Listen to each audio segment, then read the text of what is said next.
Hello everyone, आज आपण FYBCom semester 2 financial accounting या सब्जेक्टमधील इलिस्ट्रेशन नंबर आहे 7, युनिट नंबर आहे 3, पेज नंबर आहे 3.14. युनिटचं नाव आहे व्हॅल्युएशन ऑफ इंटॅन्जिबल्स. आपण काय करणार आहोत, सर्वात प्रथम क्वेश्चन रीड करून घेणार आहोत. Illustration number 7. Akash purchased a running business from Badal with effect from 1st April 2019. The profit earned by Badal for the last 3 financial years with the accounting adjustments were as follows. तर त्याने आपल्याला क्वेश्चनमध्ये असं सांगितलेलं आहे, आकाशकडून from बादलकडून आकाशने running जो business होता बादलचा तो परचेज केलेला आहे 1 एप्रिल 2019 ला. आणि जो बादलला जो प्रॉफिट झालेला होता तो 3 वर्षाचा प्रॉफिट त्याचा इथं दिलेला आहे. म्हणजे आकाश हा बिझनेस परचेज करणार आहे आणि बादल हा सेलर आहे. फायनान्शियल इयर दिलेला आहे, तुम्हाला प्रॉफिट दिलेला आहे आणि इथं ॲडजस्टमेंट दिलेले आहेत. ह्या क्वेश्चनमध्ये थोड्याशा ॲडजस्टमेंट तुम्हाला करायच्या आहेत. पुढे सांगितलेलं आहे calculate the value of the firms goodwill. काय कॅल्क्युलेट करायचं आहे, फर्मची गुडविल किती आहे. कारण ज्या इंटॅन्जिबल ॲसेट्स असतात त्याची व्हॅल्यू आपण सांगू शकत नाही, म्हणून त्याचं आपल्याला काय करावं लागतं, कॅल्क्युलेशन करावं लागतं. कॅल्क्युलेट करूनच गुडविलची व्हॅल्यू तुम्हाला फाइंड करता येईल. आणि आपल्याला इथं महत्त्वाचं आहे गुडविल फाइंड करायची आहे on the basis of 2 years purchase. आपल्याला बेस कुठला घ्यायचा आहे, तर 2 इयर्स परचेजच्या बेसवर गुडविलची व्हॅल्यू फाइंड करायला सांगितलेली आहे. Of the average profit for the last 3 years. 3 वर्षाच्या ह्या ॲव्हरेज प्रॉफिटला 2 इयर्स परचेज, हे लक्षात ठेवा. 2 इयर्स परचेज आणि गुडविल कॅल्क्युलेट करायची आहे. तर आपल्याला इथं ॲडजस्टमेंट दिलेले आहेत, हे लक्षात ठेवा. मग इथं काय सांगितलेलं आहे बघा, 24,500 हा प्रॉफिट झालेला आहे आणि इन्क्लूड लिहिलेला आहे including ₹5,160 for abnormal gain. Abnormal gain म्हणजे प्रॉफिट काय झालेला आहे, ॲड झालेला आहे ह्याच्यामध्ये. तर प्रॉफिट बघा, आपला फॉर्म्युला कसा असतो माहिती आहे की आपण काय करतो, आपल्याला एक साधा प्रॉफिट होतो आणि ह्या प्रॉफिटमध्ये आपण काय करतो, जो पण लॉस आहे किंवा एक्सपेन्सेस आहेत ते लेस करतो. आणि तर ह्याच्यामध्ये एक्सपेन्सेस असतील तर आपण लेस करतो. एक्सपेन्सेस और लॉसेस लेस करून मग आपल्याला इथं नेट प्रॉफिट येतो, नेट प्रॉफिट मिळतो. बघा हा असा फॉर्म्युला आहे. आणि मग काय बघा, तुम्ही जेव्हा असं प्रॉफिट अँड लॉस तयार करता तेव्हा काय होतं की प्रॉफिटमधून एक्सपेन्सेस तुम्ही लेस करता, मग तुम्हाला नेट प्रॉफिट होतो. ही एक पहिली कंडिशन आहे. दुसरी कंडिशन त्यांनी इथं असं सांगितलंय की हा जो एक प्रॉफिट आहे तो प्रॉफिटमध्ये दुसरा प्रॉफिट जो आहे हा अबनॉर्मल आहे ते इन्क्लूड झालेला आहे. म्हणजे काय झालेलं आहे, प्रॉफिटमध्ये दुसरा एक अबनॉर्मल म्हणजे असामान्य प्रॉफिट आहे, अबनॉर्मल प्रॉफिट, तो काय झालेला आहे, ॲड झालेला आहे आणि मग तुमचा इथला नेट प्रॉफिट आलेला आहे. तर हा जो नेट अबनॉर्मल प्रॉफिट आहे हा ॲड झालेला आहे. तर बघा, जर फॉर एक्झाम्पल मी एक तुम्हाला सांगते, तुमच्या बॅगेमध्ये एखाद्या मित्राचं बुक ॲड झालं तर तुम्ही काय कराल, त्याचं बुक त्याला परत द्याल. म्हणजे मग तुमची बॅगेमध्ये किती बुक्स होते तुम्हाला समजेल की तुमची बॅगेमध्ये फक्त तुमचेच बुक्स राहतील. म्हणून सेम तसंच आहे इथं की हा जो प्रॉफिट आहे ह्या प्रॉफिटमध्ये अबनॉर्मल प्रॉफिट ॲड झालेला आहे. तो ॲड झालेला प्रॉफिट तुम्हाला काय करावं लागेल, ह्या प्रॉफिटमधून लेस करावं लागेल, म्हणजे मग तुम्हाला प्रॉफिट मिळेल. म्हणजे इथं किती आहे, तर हा जो प्रॉफिट आहे तो 24,500 आहे आणि हा 5,160 हा ॲड झालेला आहे आणि ॲड होऊन हा प्रॉफिट आलेला आहे. किती आलाय बघा, म्हणजे काय झालेला आहे, ह्या प्रॉफिटमध्ये हा प्रॉफिट ॲड झालेला आहे. तर तुम्हाला काय करावं लागेल, हा ॲड झालेला प्रॉफिट लेस करावा लागेल. कारण म्हणजे जसं जर समजा एखाद्या मित्राचं बुक तुमच्या बॅगेत आलं तर तुम्ही काय कराल, रिमूव्ह करून टाकाल, देऊन टाकाल त्याला. म्हणजे ते काय होईल, तुमच्या बॅगेतून जाईल म्हणजे काय होईल, लेस होईल. सेम तसंच तुम्हाला इथं काय करायचं आहे, की ह्या प्रॉफिटमधून हा ॲड झालेला आहे, हा ॲड झालेला तुम्हाला लेस करावं लागेल, म्हणजे मग तुमचा नेट प्रॉफिट इथं मिळेल. म्हणजे तुम्हाला काय करावं लागेल, 24,500 लेस 5,160 करावं लागेल आणि जी व्हॅल्यू येईल हा तुमचा नेट प्रॉफिट असेल. तर मग आपण ते क्वेश्चन सॉल्व करताना पाहणार आहोत, तर करूया, लगेच करून घेऊया. तर मी इथं काय केलेलं आहे, कॅल्क्युलेशन ऑफ ॲडजस्टेड प्रॉफिट, तुम्ही असं पण म्हणू शकता कॅल्क्युलेशन ऑफ प्रॉफिट. इथं एक आपल्याला क्वेश्चनमध्ये फायनान्शियल इयर दिलेला आहे, प्रॉफिट दिलेला आहे, ॲडजस्टमेंट दिलेले आहेत. आपल्याला हा प्रॉफिट फाइंड करायचा आहे. तर फायनान्शियल इयर आहे 2016-17. प्रॉफिट अर्न दिलेला आहे क्वेश्चनमध्ये 24,500 आणि इन्क्लूड लिहिलेला आहे. तर तुम्हाला काय करावं लागेल, इथून लेस करावं लागेल. आणि इन्क्लूड म्हणजे ॲड झालेला आहे, तर ते तुम्हाला लेस करावं लागेल. लेस ₹5,160 अबनॉर्मल गेन. काय आहे हे,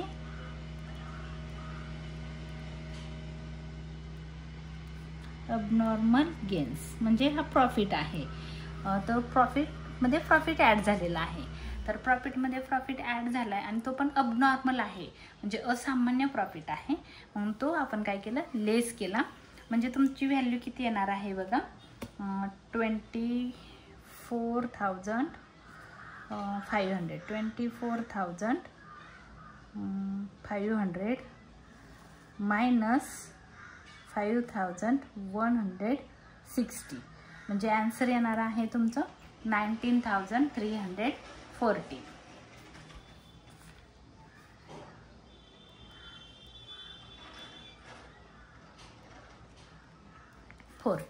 हा झाला 16-17चा प्रॉफिट.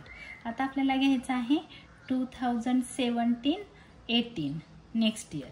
तर क्वेश्चनमध्ये दिलेला आहे प्रॉफिट 25,000 आणि क्वेश्चनमध्ये असं सांगितलेलं आहे की after charging of ₹170 for abnormal loss. Abnormal म्हणजे असामान्य जो लॉस आहे तो किंवा असामान्य तोटा आहे, तो तोटा चार्ज केल्यानंतर एवढा प्रॉफिट झालेला आहे. आफ्टर लिहिलंय म्हणजे नंतर.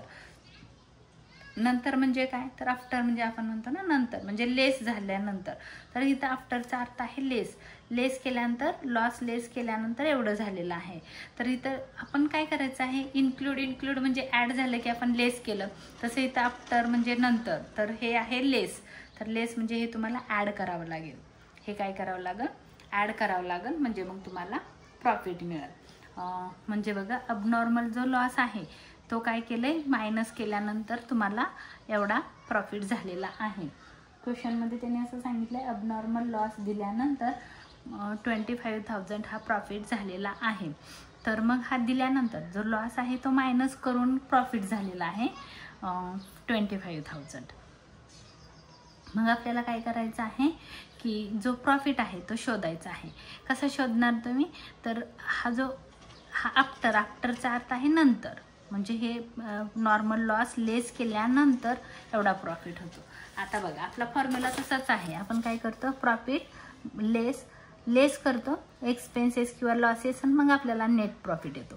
पण हे कुठले लॉसेस आणि एक्सपेन्सेस असतात, नॉर्मल लॉसेस अँड एक्सपेन्सेस असतात. नॉर्मल की जे बिझनेसशी रिलेटेड असतात.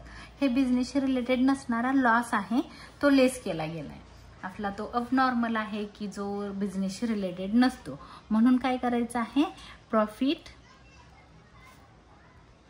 आणि इथे तुम्हाला ॲड करावं लागेल. ॲड हा लॉस आहे, कारण हा लॉस बिझनेसशी रिलेटेड नाही आहे किंवा असामान्य असा लॉस आहे. तो लॉस लेस करावा लागेल, म्हणजे तुम्हाला नेट प्रॉफिट मिळेल. तर ही व्हॅल्यू तुम्हाला शोधायची आहे. तर प्रॉफिटमध्ये काय करावं लागेल, हा जो लॉस आहे, हा लॉस कुठला आहे, तर अबनॉर्मल लॉस आहे. नॉर्मल लॉस असता तर आपण लेस करतो, अबनॉर्मल असेल तर ॲड करायचं आहे. म्हणून मग इथं तुम्हाला दिलेलं आहे, त्याच्यामध्ये आपण काय करू बघा. इथं क्वेश्चनमध्ये तुम्हाला 25,000 हा काय दिलेला आहे, प्रॉफिट दिलेला आहे आणि 170 अबनॉर्मल लॉस आहे. तो काय केलेला आहे, चार्ज केल्यानंतर एवढा प्रॉफिट झाला. तर हा अबनॉर्मल लॉस आहे. नुसता लॉस असता तर आपण लेस केला असता. आता हा काय आहे, अबनॉर्मल लॉस आहे, म्हणून हा आपण ॲड करून घेऊया. तर इथं होईल ॲड ₹170 abnormal लॉस. आन्सर किती येईल बघा, 25,000 25,000 ॲड, सोपं आहे, 170. आन्सर आलं 25,170.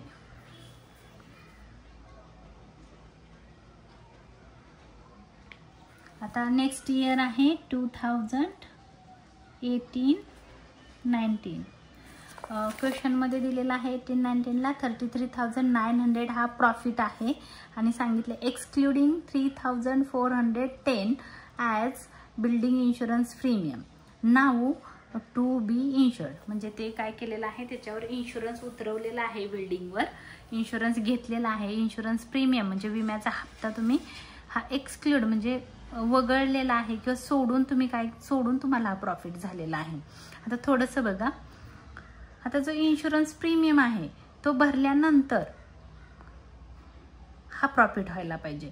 तर त्याने असं सांगितले एक्सक्लुडिंग म्हणजे वगळून, इन्शुरन्स प्रीमियमचे पैसे सोडून काय झालेलं आहे, एवढा प्रॉफिट झालेला आहे. म्हणजे काय झालेलं आहे, हा प्रॉफिट आहे ते एक्सक्लुडिंग झाला आहे. इन्क्लूड झाला असता तर ॲड म्हणलं असतं आणि एक्सक्लूड झाला आहे म्हणजे काय झालेलं आहे, इन्क्लूडच्या अपोजिट एक्सक्लूड. इन्क्लूड नाही झाला तर एक्सक्लूड झाला आहे, वगळून हा प्रॉफिट आलेला आहे. तर मग काय करावं लागेल, आपल्याला ह्याच्यामधून हा एक्सपेन्सेस लेस करावा लागेल. तर 33,900 लेस ₹3,410 बिल्डिंग इन्शुरन्स प्रीमियम.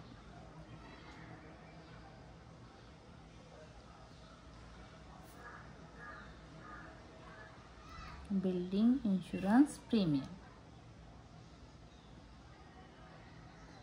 आता तुम्हाला परत एकदा मी फॉर्म्युला दाखवते बघा. आपण इथं अबनॉर्मल नाही लिहिलं, इथं बघा क्वेश्चनमध्ये नीट बघा. क्वेश्चनमध्ये काय सांगितलं, हा बिल्डिंग इन्शुरन्स प्रीमियम हा बिझनेसचा एक्सपेन्सेस आहे आणि तो लेस करायचा म्हणजे एक्सक्लूड राहिलेला आहे, सुटलेला आहे तुमच्याकडून, तो लेस करायचा राहून गेला. म्हणजे आपण काय करतो, जो बिझनेसचा हा फॉर्म्युला आहे प्रॉफिट लेस एक्सपेन्सेस. जसं बघा तुम्ही काय करता की हा P&L अकाउंट असेल फॉर एक्झाम्पल, तर ह्या साईडला तुमचे डेबिट साईडला एक्सपेन्सेस असतात आणि क्रेडिट साईडला तुमचं इन्कम असतं. क्रेडिट साईडला असं T टाईपमध्ये तुमचा प्रॉफिट अँड लॉस अकाउंट असतो. तर मग तुम्ही काय करता, इकडचा जो इन्कम असतं त्याच्यातून एक्सपेन्सेस मायनस करता, मग तुमचा नेट प्रॉफिट येतो. फॉर एक्झाम्पल एक्सपेन्सेस आहे 10,000 आणि इन्कम आहे 12,000. तर तुम्ही नेट प्रॉफिट कसा काढता, 12,000 म्हणजे हे इन्कम आहे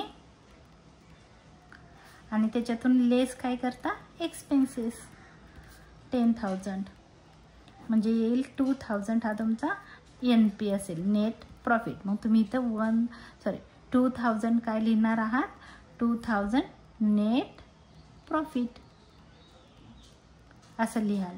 आणि मग तुम्ही जसं 11-12ला करत होता जशी ही व्हॅल्यू तुम्ही फाइंड केली, कशी केली तर इन्कममधून एक्सपेन्सेस लेस केल्यानंतर नेट प्रॉफिट येतो. सेम तसंच प्रॉफिट म्हणजे इन्कम इथं प्रॉफिटला तुम्ही इन्कम पण म्हणू शकता. इन्कम मायनस एक्सपेन्सेस म्हणजे तुम्हाला नेट प्रॉफिट मिळेल. म्हणून मी काय केलेलं आहे, जे एक्सपेन्सेस होते ते लेस केले, कशातून तर इन्कममधून किंवा प्रॉफिटमधून. प्रॉफिट म्हणजेच इन्कम आहे, तर इन्कममधून प्रॉफिट, हे जे प्रॉफिट अर्न आहे त्याच्यातून एक्सपेन्सेस लेस केल्यानंतर तुम्हाला प्रॉफिट मिळणार आहे. तर 33,900 मायनस 3,410 अमाऊंट आली 30,490. ही झाली आपली अमाऊंट. हा आपला टेबल रेडी झाला. आता आपल्याला काय करायचं आहे, ॲव्हरेज प्रॉफिट काढायचं आहे, मग गुडविलची व्हॅल्यू तुम्हाला फाइंड करता येईल. तर थोडंसं काळजीपूर्वक करायचं आहे. इथं समजून घ्या आपला फॉर्म्युला. जसं तुम्ही 11-12ला किंवा F5पर्यंत 11-12ला जसं तुम्ही प्रॉफिट अँड लॉस काढत होता तसंच इथं आपण काढलेलं आहे. तर हे होतं पहिलं कॅल्क्युलेशन. आपण प्रॉफिट फाइंड केला. त्याच्यानंतर आपल्याला काढायचं आहे ॲव्हरेज प्रॉफिट. मग तुम्ही म्हणणार आहात इथं calculation of average profit. Average प्रॉफिटचा फॉर्म्युला आहे total profit minus total loss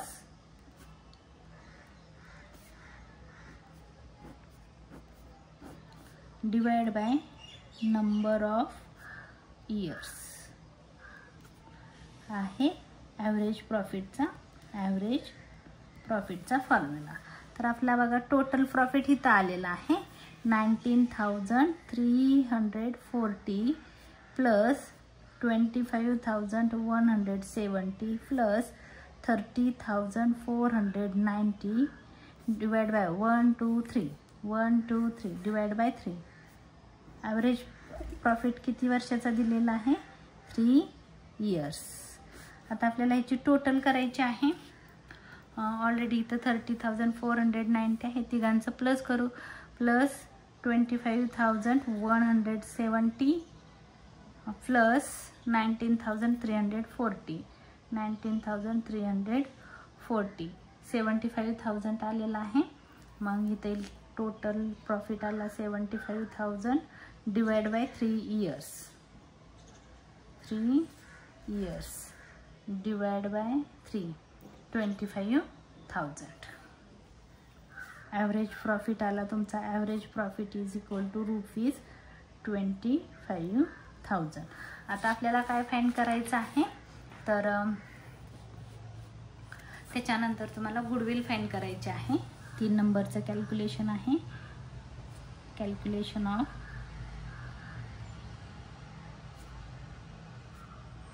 goodwill. Calculation of goodwill. गुडविलचा फॉर्म्युला आहे ॲव्हरेज प्रॉफिट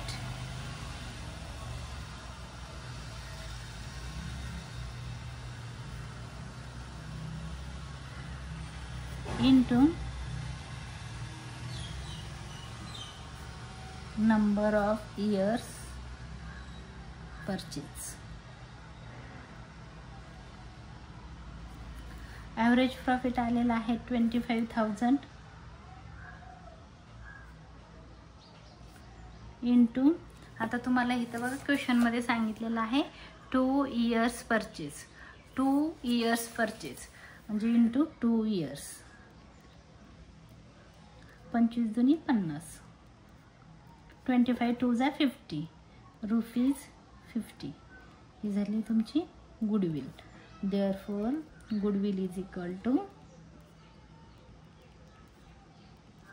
₹50,000. हे झालं तुमचं आन्सर. हा जर माझा व्हिडिओ तुम्हाला आवडला असेल तर लाईक करा, शेअर करा, सबस्क्राईब करायला विसरू नका. धन्यवाद.